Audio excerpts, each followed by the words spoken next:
ये है पुरी का बेड़ी हनुमान मंदिर, जहां भगवान हनुमान आज भी सोने की जंजीरों में बंधे हैं।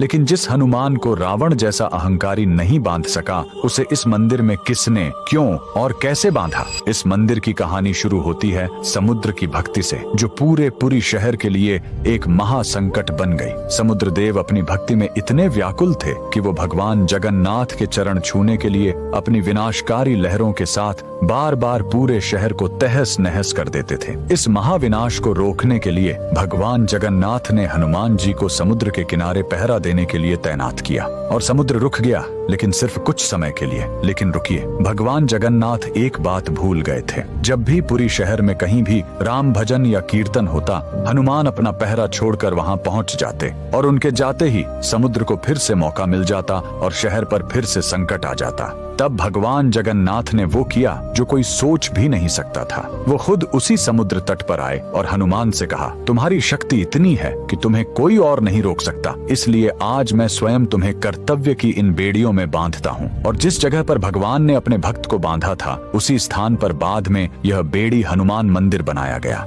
कमेंट में बजरंगबली के भक्त जय श्री राम। भगवान श्री कृष्ण ने जब मोहिनी रूप धारण किया तो उनके सौंदर्य पर 33 करोड़ देवता मोहित हो गए।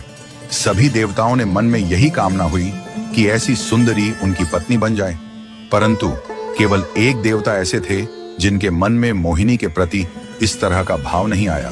वे थे सूर्यदेव। सूर्यदेव ने मोहिनी रूप को देखकर मन ही मन कहा, यदि ये मेरी पुत्री बन जाए तो मेरा जीवन धन्य हो जाए। सूर्यदेव की इस भावना को समझकर भगवान श्री कृष्ण ने उनकी ओर कटाक्ष किया और संकेत किया कि उनकी इच्छा पूर्ण होगी। समय बीतने के बाद सूर्यदेव ब्रजभूमि में वृषभानु महाराज के रूप में अवतरित हुए। वृषभानु जी ने तपस्या की और ब्रह्मा जी से प्रार्थना की कि उन्हें ठाकुर जी की पुत्री के रूप में प्राप्ति हो। ब्रह्मा जी ने उनकी प्रार्थना को श्री हरि तक पहुंचाया। ठाकुर जी ने विचार किया कि वे नंद यशोदा और देवकी वासुदेव के यहाँ पुत्र के रूप में जन्म लेने वाले हैं, लेकिन प्रेम की स्थापना के लिए एक विशेष अवतार लेना होगा।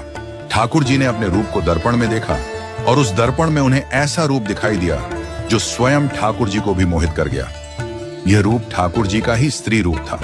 उन्होंने इस रूप को स्थिर किया और लक्ष्मी जी के वस्त्रों, आभूषणों और श्रृंगार सामग्री का उपयोग करके इस दिव्य स्वरूप को सजाया।